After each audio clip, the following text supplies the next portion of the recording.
Thanks for tuning in. I'm Michael Watson, and this is the InfluenceWatch podcast. In this episode, the Green New Deal stages the most spectacular implosion since the Fyre Festival. A former flight attendant sues her former employer and union for firing her for opposing the union's support for the Women's March, and a far-left member of the House of Representatives finds herself in hot water for making conspiratorial anti-Israel comments. Last week, we discussed the Green New Deal, Democrats and environmentalists' wish list for saving the planet by banning automobiles, restricting air travel out of existence, and forcing everyone to become vegan because of farting cows. Well, since last Thursday, the proposal has imploded, almost as spectacularly as Fyre Festival, the luxury music festival turned epic fraud scheme immortalized by the catchphrase, "Let's just do it and be legends," to which a number of critics compared the Green New Deal. First, around the time we recorded last week's podcast, the office of Representative Alexandria Ocasio-Cortez realized that they had committed an epic Kinsley gaffe, political dictionary speak for accidentally admitting you want to do that unpopular thing, by posting an FAQ document with a bunch of unpopular things, and bad copy editing, on their website. It went down the memory hole, except at NPR, to which AOC's staff had sent the document. Oops, number one. After being dragged on the internet for proposing such ludicrous things as upgrade or replace every building in U.S. for state-of-the-art energy efficiency and build out high-speed rail at scale where air travel stops becoming necessary, never mind the grammar, it was awful throughout, and perhaps most ludicrously providing economic security for people unwilling to work, AOC's team, with an assist from a Media Matters senior researcher, first suggested the FAQ was a right-wing forgery. But it wasn't. Oops, number two.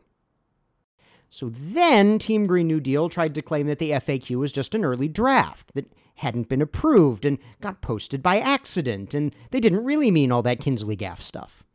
Instead, they said we should read the bill, really a non-binding resolution, that Ocasio-Cortez and a bunch of House Democrats had introduced in Congress. So we did. And guess what? The resolution, just like the FAQ, is a bat guano left-wing letter to Santa. Retrofitting all existing building in the United States? That's in the resolution. It's HRES 109, Operative Section 2F.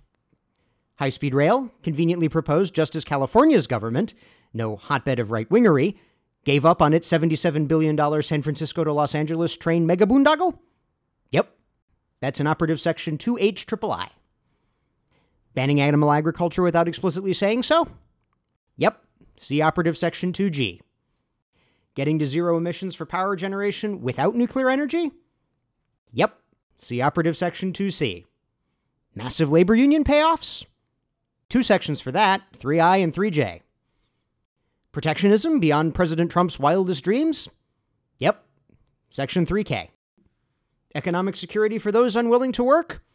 Well, that's strongly implied in Operative Section 30III. Oops, number three. Meanwhile, Senate Republican leader Mitch McConnell, realizing the resolution is crazy, offered to hold a vote on the resolution in the Senate. That, of course, outraged environmentalist Senator Ed Markey, a Democrat of Massachusetts, who sponsored the resolution in the Senate. He called the effort to hold a vote on the resolution that he sponsored an, quote, attempt to sabotage the movement, close quote, and, quote, silence your voice, close quote. Oops, number four. A federal judge allowed a fired Southwest Airlines flight attendant's lawsuit against Transportation Workers Union Local 556 and her former employer for unlawful termination to proceed.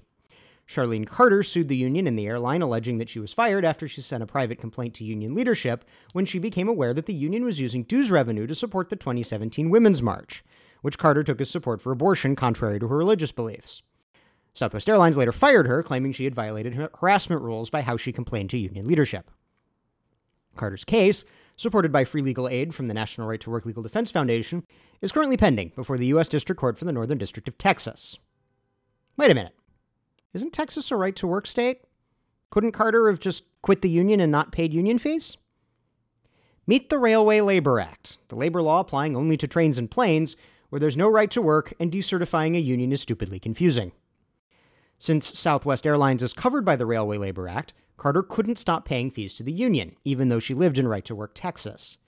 She was allowed to resign membership, which she did in 2013, but Carter was still obligated to pay representational fees. Well, maybe Carter wasn't alone in not supporting the union's support for the, as it would turn out, very morally suspect Women's March. Couldn't she have gotten her coworkers to decertify the union? Good luck with that. Railway Labor Act unions aren't organized workplace by workplace, but rather by craft or class nationwide. To oust the Transportation Workers Union, Carter would have needed to conduct a national signature gathering campaign among Southwest flight attendants. It gets even harder from there. Because of legal arcana and National Mediations Board procedures, she would have had to conduct a national signature gathering campaign for a straw man, a fake union, rather than for a no-union decertification. And then, if somehow she managed to get half the unionized employees to sign cards supporting the straw man fake union, there would be an election, in which Carter would then have to turn around and convince her colleagues not to vote for the straw man, but to vote for no union. Confused yet? The National Mediation Board is currently considering a regulation to streamline this process and make it more like the process for decertification used in private sector unions in the rest of the private economy, by eliminating the straw man procedure and allowing for straightforward decertification of a union, with a vote taken if a majority of the craft or class petition for one. However, the loophole in right-to-work laws, which allow Railway Labor Act unions to collect forced dues, even in right-to-work states, would require congressional action to fix. And if the Green New Deal was an embarrassment for Queens' far-left representative, a repeating pattern of anti-Semitic remarks are proving an embarrassment to the Twin Cities. Representative Ilhan Omar, Democrat of Minnesota, sparked controversy with a series of tweets claiming that, quote, the Benjamins, a reference to $100 bills, and AIPAC, the America-Israel Public Affairs Committee, an advocacy group promoting a strong alliance between Israel and the United States, were responsible for U.S. support of the Jewish state. Numerous critics declared the comments anti-Semitic.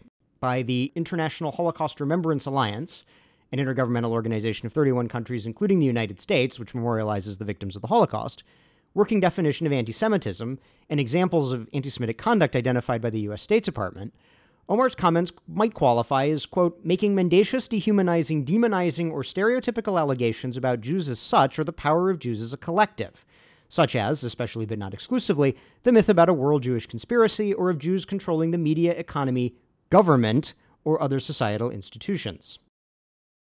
For good measure, Omar's comments came in an apparent endorsement of The Intercept's Glenn Greenwald, who appeared to, again quoting from the State Department examples of anti-Semitic conduct, accuse Jewish citizens of being more loyal to Israel or to the alleged priorities of Jews worldwide than to the interests of their own nations, by writing that U.S. political leaders spend a stunning amount of time defending a foreign nation, that nation being Israel.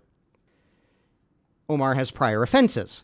She previously tweeted in 2012 that Israel has hypnotized the world, again quoting from the State Department examples of anti-Semitic conduct, making mendacious, dehumanizing, demonizing, or stereotypical allegations about the power of Jews as collective, and endorsed the boycott, divestment, sanctions campaign to damage Israel's economy and world standing. For their part, Democratic House leadership condemned Omar's comments, and Omar issued a dubiously sincere apology.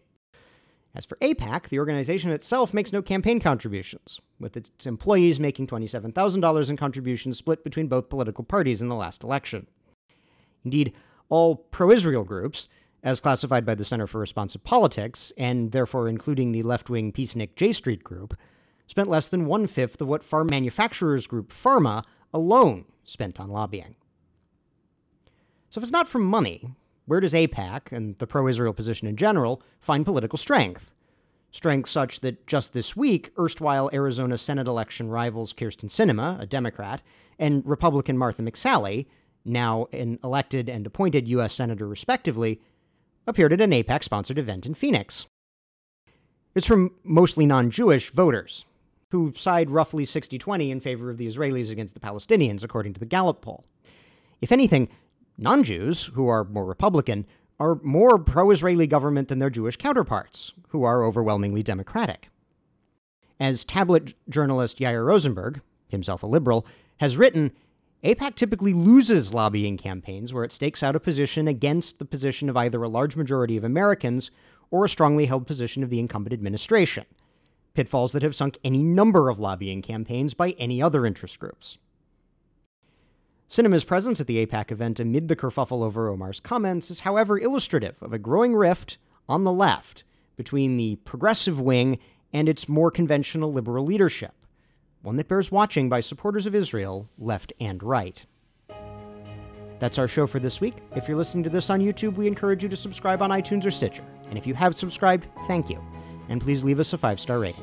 We'll see you next week.